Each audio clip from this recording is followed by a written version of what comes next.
السلام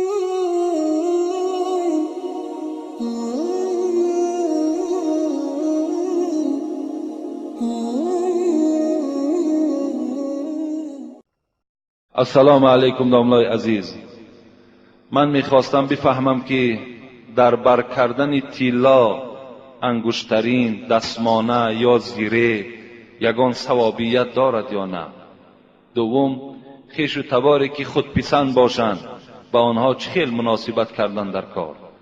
سوم، بغیر از ماه قربان در ماه دیگر سفر حج کنی چی می شود؟ چهارم، خوردن سیر یعنی چیسناک چی ضرر دارد؟ از شما منت دارم. این برادر 4 سوال کردن.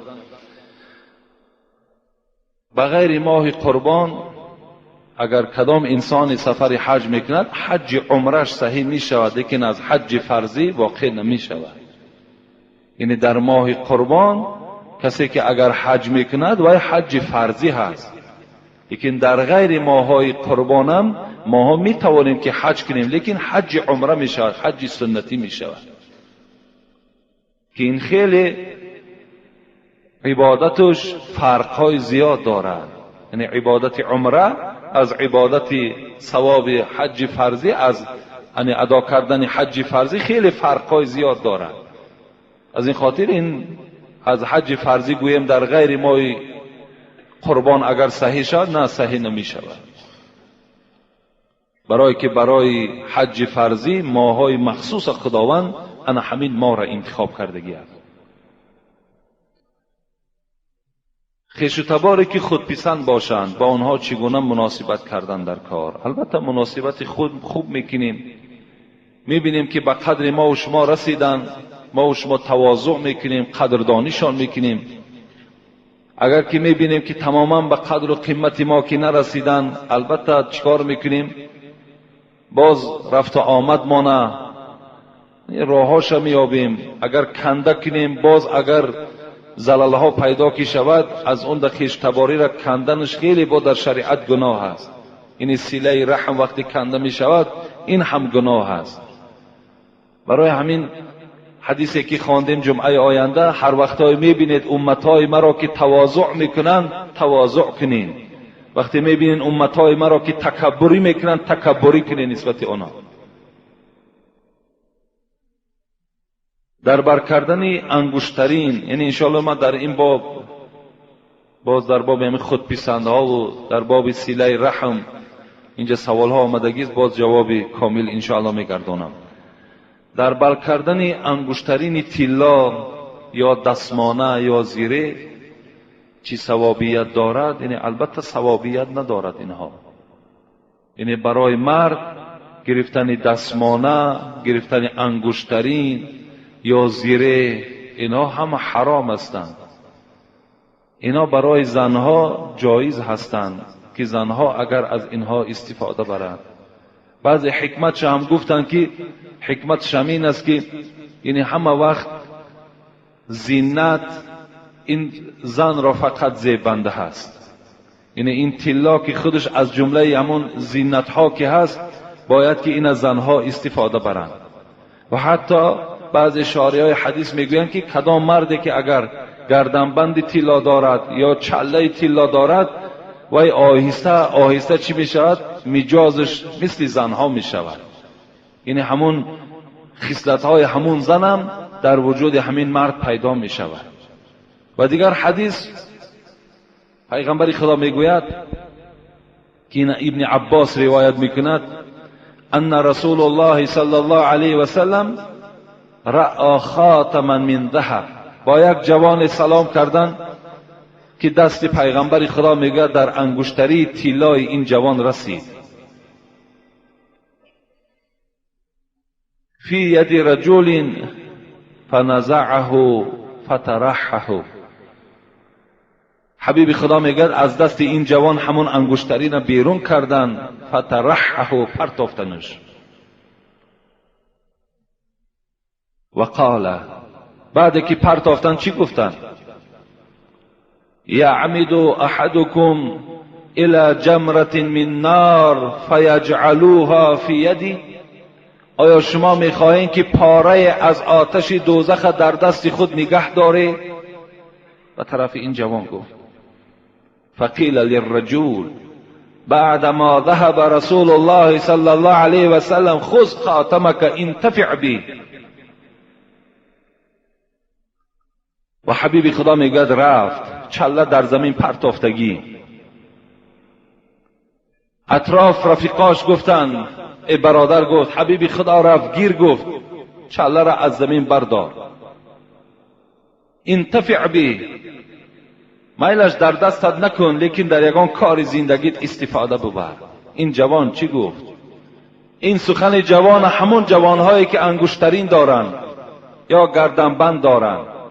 اگر فکر کنن که همین جوانمردی و همین غیرت است، این غیرت نیست و این جوانمردی نیست.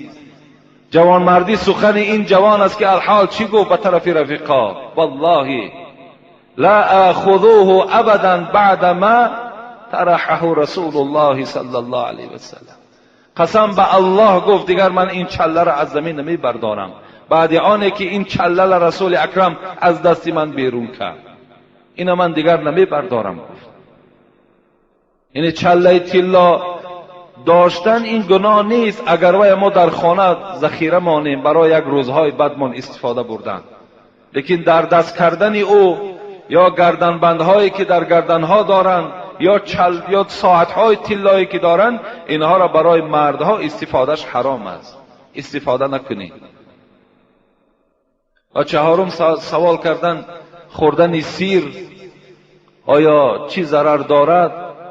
حتی حضرت عمر حکایه میکنند که در بالای منبر حضرت خطبه میخواندند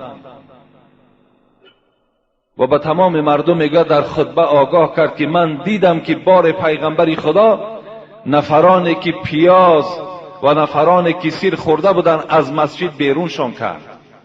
حضرت عمر گفتند از این خاطر پیغمبرم گفتند من اکل البصل و الثوم و الکراس هم گفتند، یعنی همین چیزهای بدبوی مثل ممکن پودینه باشد، ممکن ترب باشد، اگر اینها را کسی سیر پیاز اینها را خورد، پیغمبر خدا چی گفتند؟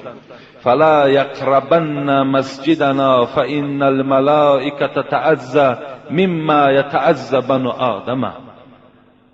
گفتند پیغمبر خدا که کسی که اگر سیر میخورد پیاز میخورد با این بوی بد اگر مسجد خواهد که آید، حبیب خدا گفتن با این مسجد ما نزدیک نشود، زیرا این که ملائکه ها آزار میابند از بوی بد این، چگونه که یک برادری که در پهلوی او نشستگی است آزار میابند.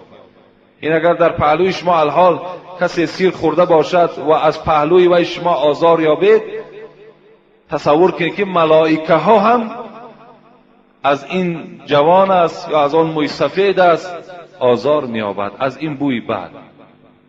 از این خاطر شما وقتی مسجد آمدنی کشیدید اینها را نخورید.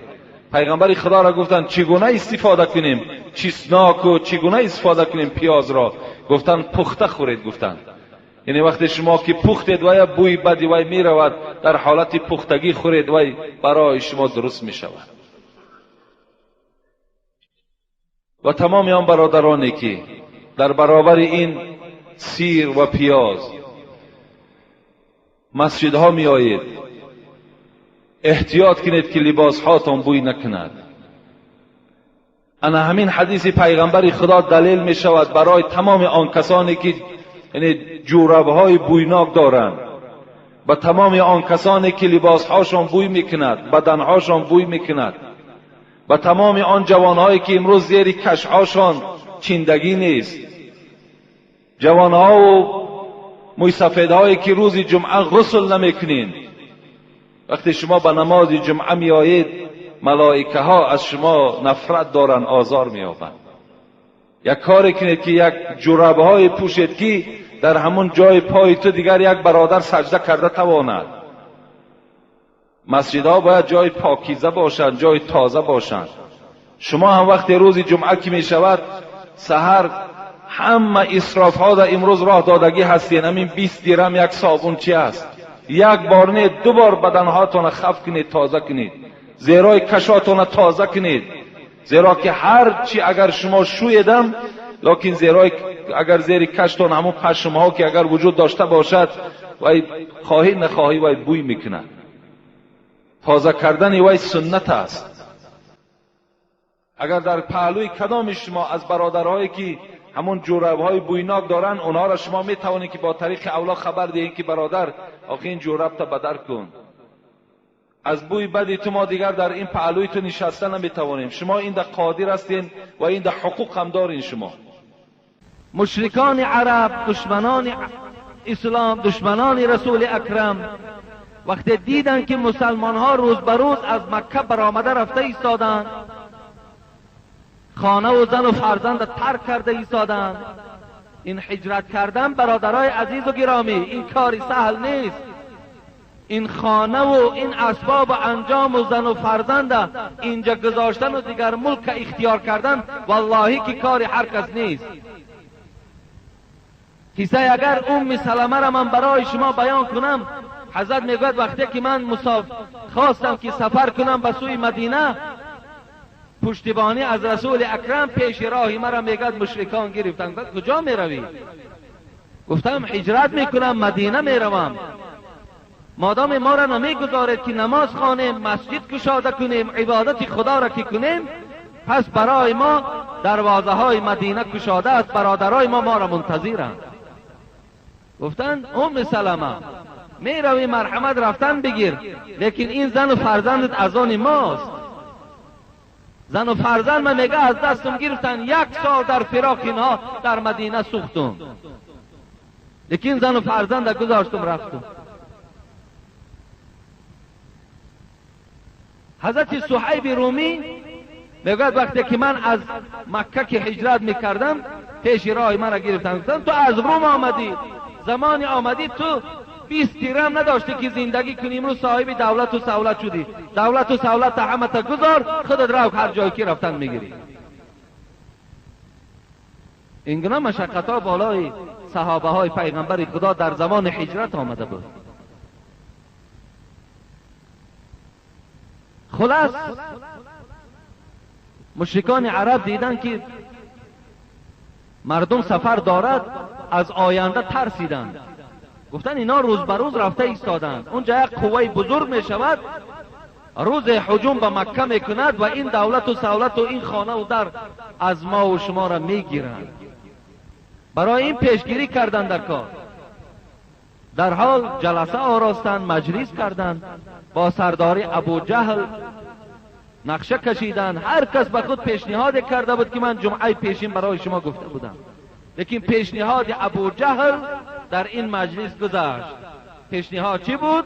از هر قبیله عرب 1 نفری را نزد دروازه پیغمبر خدا میگذاریم، در دست اونا شمشیر میدهیم، زمانی که این پیغمبر از خانهش بیرون میشود، یک باره این 11 شمشیر در شکم او زده میشود.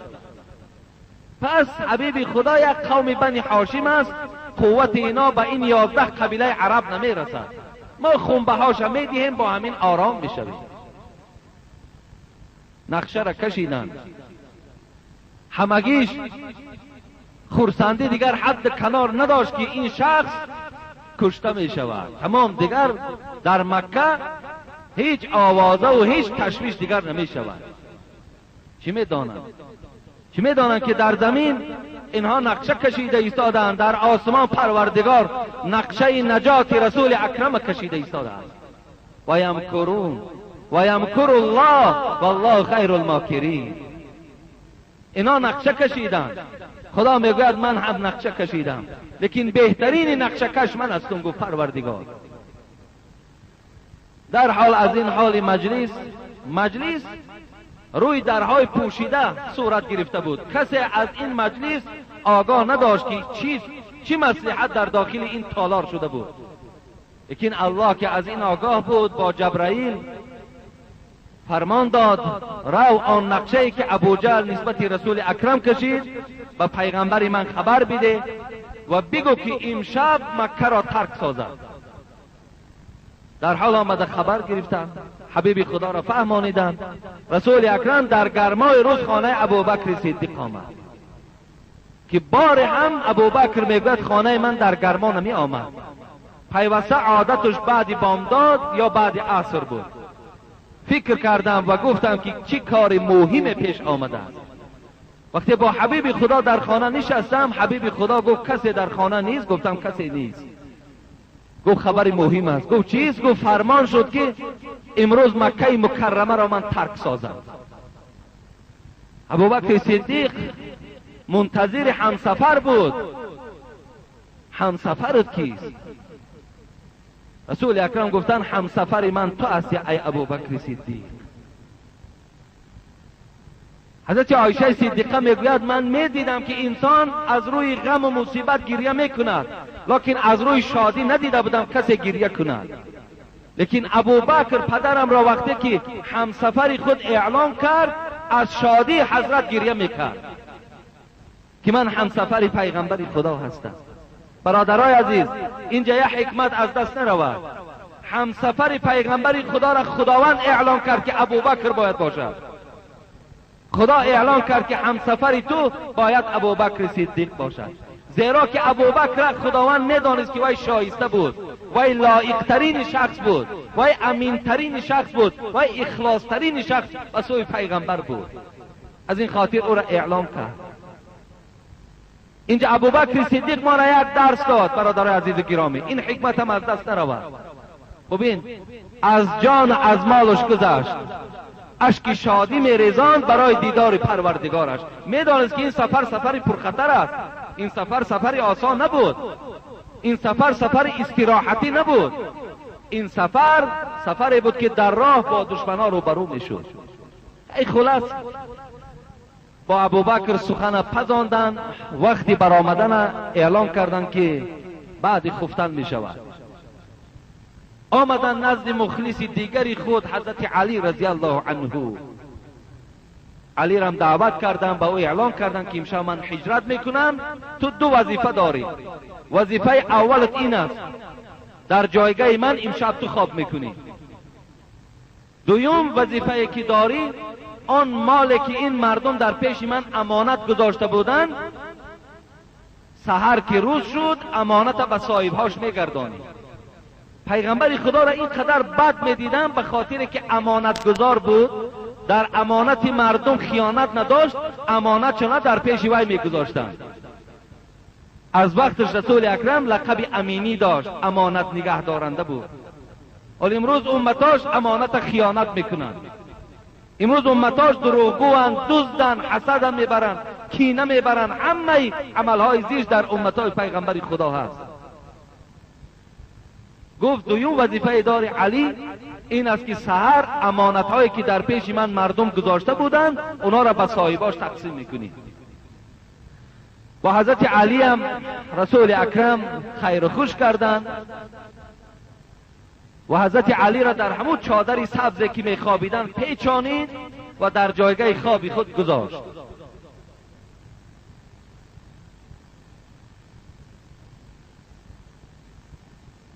حضرت علی بالای بستر خواب کردند.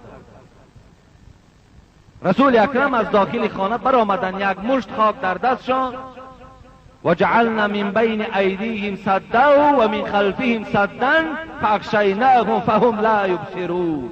این آیت قرآن از آیت 9 سوره یاسین خواندند. بالای این خاک صف کردند و بیرون از خانه شدند. پر تافتند. میگوید پروردگار میگوید و مجرد خواندن این آیت قرآن پیش چشمهای این مشرکان ما دیوار ساختیم. حبیب ما آزاد از پیش چشم اونها برآمد رفت. اونا ندیدن که رسول اکرم از این خانه آزاد برآمده رفت.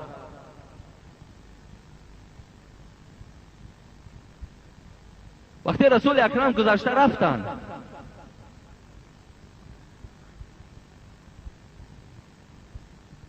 با ابوبکر بالای اشتر سوار شدند. یک نفر در راه میگوید پیغمبر خدا را دید، از همون نماینده های مشرکان بود. آمد نگاه کرد نزد دروازه پیغمبر، این 11 نفر کاردار در دست انتظار. گفت شما منتظر کی هستید؟ گفتن ما منتظر محمد صلی الله علیه و سلم هستیم. گفتن آخر من محمد دیدم در اثنای راه از مکه بیرون برآمده ایستاده بود. گفتن نه، گفتن ما از خیز میشم منتظریم. باز آمده میگد از تیریزه خانه رسول اکرم نگاه کردن، بالای جایگاه کامی خواب است. اونجا علی بود، اونا تصور کردن این رسول اکرم است. باز همون شک از دلشان دور شد. خیلی جوانمردی است برادرای عزیز و گرامی. در جایگاه مرگ خواب کردن، در جایگاه خوف و خطر خواب کردن، این کار هر کس نیست. سحر وقتی که روز شد، حضرت علی از جایگاه خواب خیستند، دروازه را کشادند، بیرون برآمدند. مشرکان به مجرد علی را دیدن همگی دیوانه شدند، دیوانه شدند. اینجا حضرت علی را میگذاریم، میاییم به هجرت رسول اکرم صلی الله علیه و سلم. آمدن ابوبکر صدیق گرفتند، بالای اشتر سوار شدند و به سوی غار رفتند. غار ثور میگویند حاجی‌ها، این غار رفته همیشه زیارت میکنند، میبینند. وقتی که رسول اکرم از مکه مکرمه میبرآمد به طرف این شهری که در او زاییده شده بود، 53 سال حیاتش در این مکه مکرمه گذرانیده بود، نزول وحی بود، حیات خود با خدیجه در همین مکه مکرمه گذرانیده بود. گویم خاطره های تلخ و شیرین او در این کوچه های مکه مکرمه گذشته بود.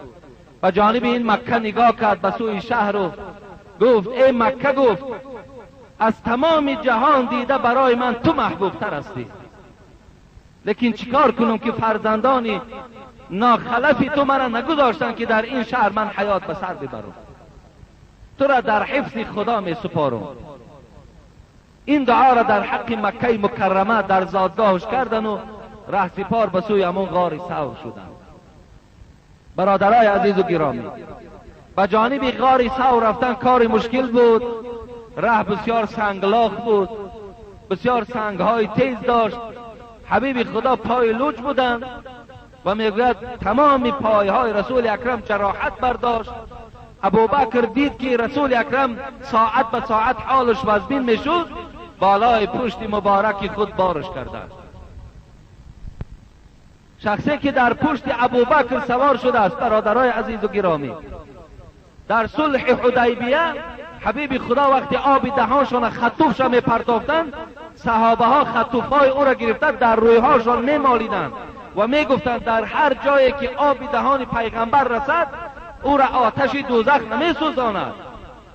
کجا گویم پشت ابوبکر صدیق جای سواره رسول اکرم بود. چگونه زبان کشاده می شود، گروه ها پیدا می شوند میگن ابوبکر دوزخی هست. پشتی که در او رسول اکرم سوار است، شخصی که او را رسول اکرم محبوب خود خواند، چگونه ای را از اهل دوزخ میگویی؟ افسوس پروردگار ما رحیم و رحمان است و الا باید در همون زمان زبان او را گم گرداند، والله باید زبان او را سوزانده گرداند.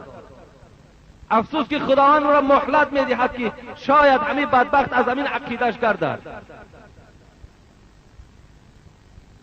پشت رسول اکرم سوار شدند.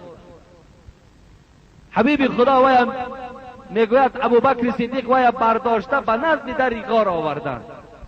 یک غاری که سالهای دراز در داخل او همه حشرات ها وجود داشت.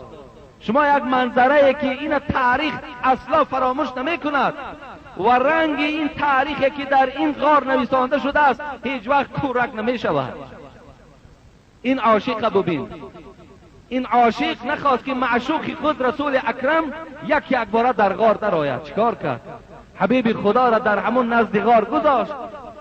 گویا حبیب خدا من اول در آمده این غار یک تفتیش میکنم، تازه میکنم، آماده میکنم، بعدا شما وارد غار میشوید. حضرت میگوید مثل ما نه، 3-4 لباس داشتند، فقط یک ریدا در اطراف همون وجودش پیچاندگی بود. میگوید وقتی وارد غار شدند همون ردای مبارک کشادند، همچون جاروب داخل غار میگه رفته تازه کردند، همه سنگ ها را از غار بیرون کردند. حتی میگه چند سوراخی هایی که در غار بود از همون رداش میدران، سوراخی ها را محکم میکرد. فقط در یک سوراخی میگوید ردا که تمام شد، در یک سوراخی دیگر لباس نرسید که وی محکم کند. حبیب خدا را جیغ زد، بیا گفت پدر و مادرم فدای تو باد، غار آماده شد، مرحمت درآ گفت. وقتی که غار آماده در آمدن رسول اکرم شد، وقتی میگوید وارد غار شد رسول اکرم، ابوبکر میگوید من در چهره پیغمبر خستگی را حس کردم، بسیار مانده که بود.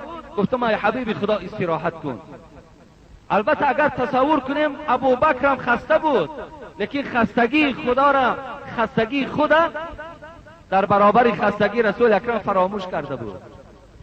حبیب خدا را میگوید گفت استراحت کن. ببینید رسول اکرم سر مبارک خدا در کجا گذاشت؟ باز در بالای ران ابوبکر صدیق، بالای ران ابوبکر صدیق گذاشت و حضرت خواب درفتند. ابوبکر صدیق همون یک سوراخی که از اون خطر داشت با کف پاش همون را میگد محکم کردند. این زمان بود که یک مار وحشی در کف پای حضرت ابوبکر میگد نیش زدند. خیلی وجود حضرت دردمند شدند، طاقت کردند تا که ابوبکر صدیق آنقدر طاقت فرسا بود که حبیب خدا از خواب بیدار نشود. طاقت کردند، لیکن درد که بالای ابوبکر که زیاد میشد، دیگر آب چشم ابوبکر میگوید در بالای رخساره رسول اکرم زد. حضرت بیدار شدند، گفتند ابوبکر، گفتند چی شد؟ گفتند مار همین پای مرا نیش زد. حضرت ببینید از جاش خیستند، آب دهانشان گرفتند و در کف پای حضرت ابوبکر میمالیدند، همچون یک دوایی و دعا کردند خدایا برای ابوبکر شفای کامل نصیب بگردان. در بعض روایت میگوید این مار به سخن آمد، به سخن آمد این مار، گفت ای حبیب خدا، قسم به خدایی که مرا آفریده است، من حق نداشتم که این یار تو را بگزم، لیکن این سوراخی هایی که میبینی همه اینا من سوراخ کرده بودم. من میدانستم که روز از روزها تو وارد این غار میشوی، من از هر یک سوراخی جمال زیبای تو را تماشا کنم. حضرت برای ابن عازم میگوید کان رسول الله صلی الله علیه و سلم احسن الناس وجها. حضرت برای ابن عازم در حدیث بخاری میگذرد بهترین حسن و جمال در چهره پیغمبر خدا بود. این مار میگوید همه این سوراخی ها را من کرده بودم تا که اگر یکی از اینها محکمم که شود از دیگر رشته را تماشا کنم، لیکن چیکار کنم که همه این سوراخی ها برداشته شد. خلاص حضرت در همون داخل غار ماندند. شب آنجا روز کردند. میایم به نزد حضرت علی که سحر از خواب بیدار شد. وقتی حضرت علی بیدار شدند با این مشرکا که روبرو شدند، مشرکا پرسیدند محمد کجا؟ حضرت علی از علی سر میرفت لیکن سیر نمیرفت. همه را میدانستند، لیکن وی هیچ وقت مسلمان نمیفروخت.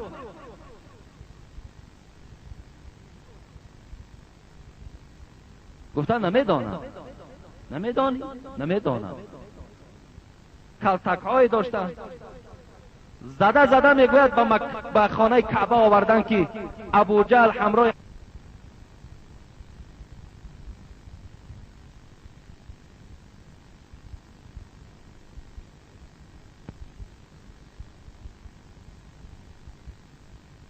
مجلس گذرانیده بود، منتظر بود که کنی جسد بیجان پیغمبر به مکه آورده می شود.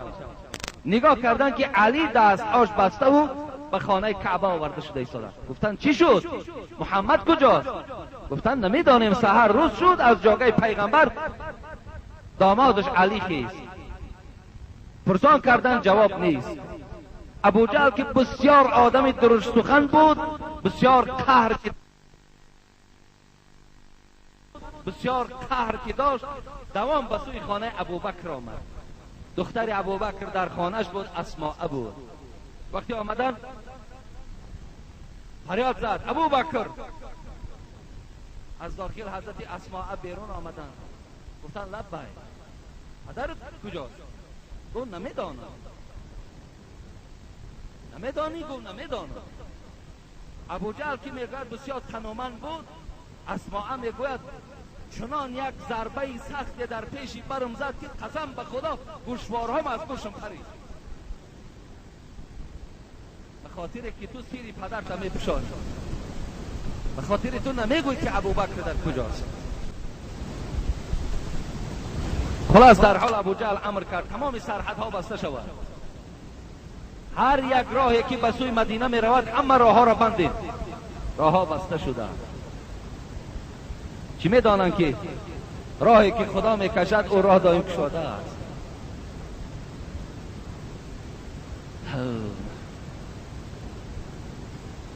حبیبی خدا همراه ابوبکر 3 روز در این غار ماندند.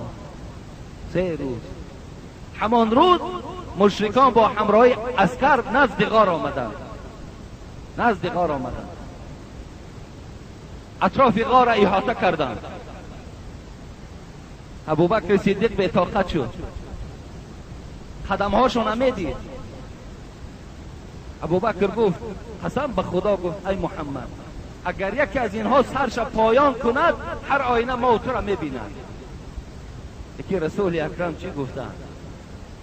یا ابوبکر، ای ابوبکر، ما ظنک باثنین الله ثالثهما. ای ابوبکر گمان تو چیست؟ فکر تو چیست با آن 2 نفری که 3م اونها خداست؟ فکر چیست؟ فراموش نکن که ابوبکر و محمد در این غار تنهاست. الله در محافظت ما ایستادگی است. خداوند در سوره توبه اعوذ بالله من الشیطان الرجیم لا تحزن ان الله معنا. حبیبی خدا گفت ابوبکر غمگین نشو، الله همراه ما. خلاص اطراف غار فرا گرفتند. ولله جنود السماوات والارض. خدا میگوید همه آن چیزی که در روی دنیا است عسکران من هستند. پروردگار میگوید پیش از آن که این عسکران آیت امر کرد به عنکبوت که بالای غار تار بکش. بالای غار تار کشیده شد. عنکبوت در بین اون لانه خود گذاشت. کبوتر امر کرد رو در بالای غاری که ابوبکر و محمد ایستادگی است اونجا الچه میگذاری 2 تخم میکنی. مشرکان آمدن نگاه کردن تار بالای غار کشیدگی. یک کبوتر الکه لانه ساختگی 2 تا تخم بالای در داخل لانه شد. نوکرای ابو جهل گفتن ای ابو جهل گفتن اونا در این غار نیستن. گفت اگر در این غار می شدن هر آینه این کبوتر در این لانه نمی ساخت یا این تار عنکبوت کنده می شد. در شک افتیدن، از نزد غار دور شدن. عبدالله فرزند حضرت ابوبکر هر شب خبر مکه را با اونا می برد. 3 شب خبر می برد چی گپ در مکه رفته ایستاده. عامر ابن فهیره که غلامی بود که ابوبکر آزادش کرده بود، گوسفندای ابوبکر اطراف غار می آورد می چرانید. شب از همین گوسفندا این 2 محبوب خدا را شیر می داد. گویم بعد این 3 روز حبیب خدا یکی از یهودی ها را دعوت کرد که برای او راهنمایی کند.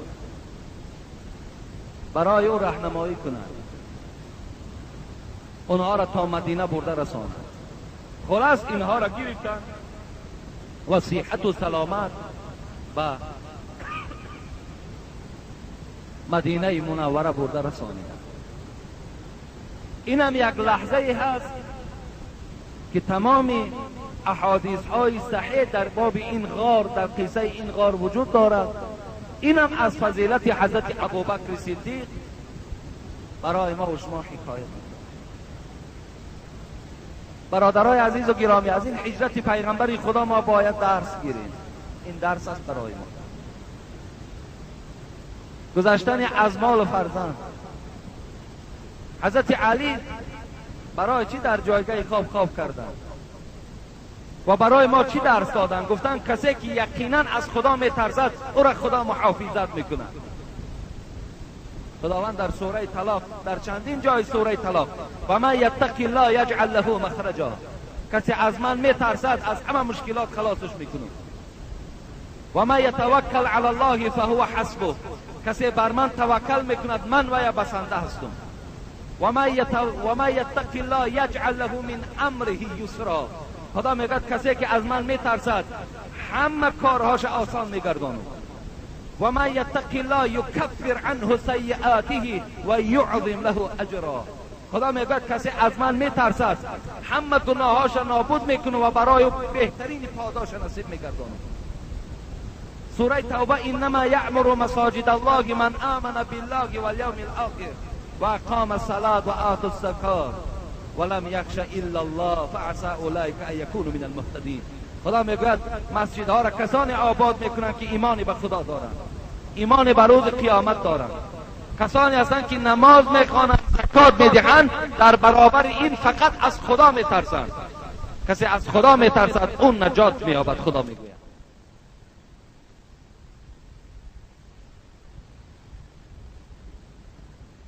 خلاص ابوبکر صدیق رحمت الله علیه بسیار خدمت‌ها شایسته است.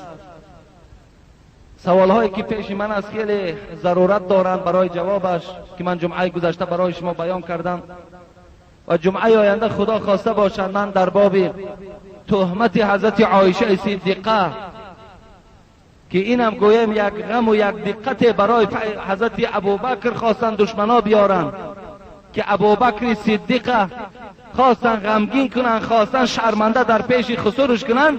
حضرت عایشه صدیقه را تهمت به زنا کردند. چگونه حضرت عایشه را تهمت به زنا کردند، چگونه حضرت عایشه نجات یافت، از این جمعه آینده من برای شما از قصه حضرت عایشه هم بیان میکنم و امروز باشد همین چند سوالی که از من جواب اینا را گویم. السلام علیکم بابای حاجی، در حق برادر من علی شیر یک دعای شفا کنید. التماس خداوند شما را نگهبان باشه. یک برادر من علی شیر بیمار هستند، خدای مهربان این برادر ما علی شیر شفای کامل و شفای عاجل خدا نصیب گرداند. السلام علیکم برادر شیرین گفتار ستاره دین اسلام حاجی میرزا، من مادر 4 دختر می باشم و پسر ندارم، ولی دخترهای خود را بر روزه نماز قرآن خوان کردم و از شما دادر عزیز خواهش میکنم که در حق من و دخترهایم دعای نیک کنید. من هم از درگاه خدا طلب آن را دارم که دائما تن شما صحت و زبان شیرین شما، لفظ خوب شما برای ما مادرها دعاگوی باشد و این مبلغ ناچیز را اگر برای آبادی این خانه خدا قبول دارید ما خرسند میشویم. با سلام، اپای شما، اپای زیبا. دیروز ما با این مادرم همینجا ملاقات داشتیم. بسیار زنی با عفت، بسیار زنی خداتر، صاحب 4 دختر، تربیت کننده این دخترها و یک مبلغ هم آوردن برای آبادی مسجد صرف کنید از پول مهنت همون حلال دخترهاشون. و حتی که شاید بعض شنیدگی ها دارد که اگر از کسی دختر باقی ماند بعد سر او یگان خیر به او نمیرسد. بسیار باور کنید این فتواهای همون کسانی هستند که در اسلام فقط زیانشان میرسد، فایدهشان نمیرسد. حبیب خدا من عال جاریتین حتی تبلغ جاء یوم القیامت انا و هو کهاتین. کسی که اگر 1 دختر، 2 دختر، 3 دختر، 4 دختر شد تربیه میکند، از خدا با خبر میکند، با عفت نگهشان میدارد، حبیب خدا گفت این گونه مادر روز قیامت پیشا دنکال همراه من جنت میرود. از یک خیل بچه بیناموز، از یک خیل بچه گویم که به ترتیب بعضی هم دخترای بناموز خیلی بهتره. بسیاری پدرها را دیدیم از فرزندای همون نرینه‌شان بیزار شیدگی هستند. این تحقیر است. زن در اسلام بسیار مرتبه بلند دارد. تا دورهای رسول اکرم زن قدر نداشت.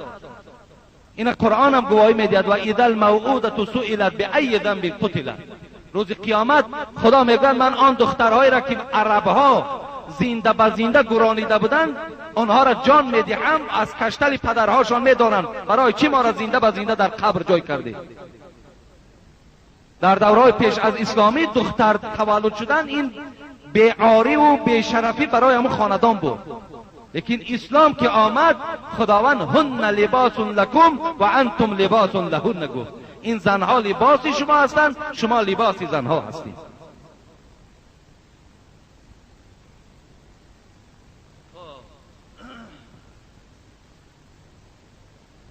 خواستم یک مسئله را برای شما روشنی اندازم. اینجا دو برادر از من سوال کردن. هر دو برادرها از یکی از کلاب و یکی از دوشنبه هست. یکی سوال دادن که وقتی که همین فلاشترکا خانه هاشون ترک میکنن و میروند، پس اونا در خانه وقتی که خلل پذیرن میتوانیم ما لانه های همونا را چپه کنیم؟ البته میتوانیم، هیچ باکی ندارد وقتی اگر در شما یگان زلال خللی وارد کنن. پس این کوتاه مختصر برای شما.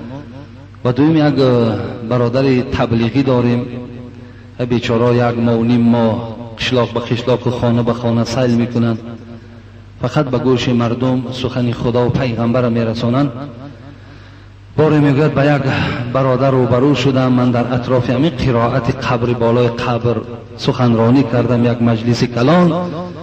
یک برادر سلفی میگوید همون جمع را تحقیر کرد و نگذاشت که ما همین سخن گوییم که قرائت بالای قبر فلان فلان است. التماس حاجه امینا را شنوانین. آخر که مثال ماهاش قطعی مثال دعوت میکنیم، دیگر میکنیم، پیش راه ما را میگیرن. از این خاطر من همین حدیثی گفتم ولا یحقروه. مسلمان همین است که یک برادر مسلمان شد تحقیر نمیکند. هیچ وقت ما باید یک دیگر را تحقیر نسازیم. برادرای عزیز، وقتی میگه من دلیل میگه دلیلات ضعیف است، میلش بیاید یک نظر کنید. مثال با عمدة القاری شرح صحیح بخاری محمود ابن عینی خدا رحمت و مغفرت کند، عادی نیست. اگر وای تاریخ حیات این کس داند، وقتی من سخن از نام محمود ابن عینی میگویم وای شاید که مثال گوید بسیار آدم بزرگ بود، در اصل وای محدث بود، وای شیخ الاسلام بود. وای در زیر حدیثی که در بخاری و در مسلم روایت می شود که پیغمبر خدا و پیش یک قبر گذشت، چی گفت؟ گفت صاحب این قبر، گفت صاحب این قبرها گفت در عذابند، صاحب دو قبر. وقتی که پرسان کردن چرا پیغمبر خدا، چی سبب بود که اینا در عذابند؟ گفت یکی از این سخنچین بود، دیگرش پیشاب شد قاق نمیکرد. لیکن حبیب خدا میگه یک نوده خرمای تر شکست بالای دو قبر میگه خلان. گفت تا زمانی که اینا تر هستند تسبیح برای مرده میگویند. این سبکی برای قبر است. خدا رحمت کند محمود ابن عینی شرح صحیح بخاری عمدة القاری در زیر همین حدیث استنباط کردند که مادامی که یک نوده درخت که سبکی برای قبر باشد، پس قرائت قرآن افضل و بهتر است که در بالای قبر خوانده شود. این سخن محمد ابن عینی است که این سخن ضعیف از من نیست که ضعیفش گویی، از یک نفر دیگر نیست که ضعیفش گویی. او امام خطابی را خدا رحمت کند میگه مستحب است بالای قبر خواندن قرآن. خدا رحمت کند بیهقی را میگوید که حضرت عبدالله ابن عمر گفتن که من از پیغمبر خدا شنیدم که بالای سر مرده اولی بقره، پایان پارش آخری سوره بقره را خوانید. او سخنان همین دوستای خدا در کتابا. اگرچند که بله یاسین خواندن، تبارک خواندن حدیثی ضعیف است، لیکن این سخنان اینا حضرت‌ها گفتن مستحب است، نیک است که بالای قبرها همین خوانده شد. همین باعث جنگ است، همین باعث کشمکش است. و من نمیگم برادر سلفی کسی هست که گویم که وای هم مثال در برابر یک برادر تبلیغ میایستد، تبلیغ میکنه، دعوت میکنه. و چه در پیش روی مثال یک برادر میسی و اینش ضعیف اونش ضعیف اینش بدعت. اگر بدعت گوینم میکروفون ما بدعت است، اینم بدعت است، ما در دستم گرفتم بدعت است. دویم اذان از قاری دادم بدعت است. در دوره رسول اکرم دویم اذان نبود. موعظه پیش از جمعه کردم بدعت است، لیکن من برای شما موعظه دارم، نیست در دوره پیغمبر نبود.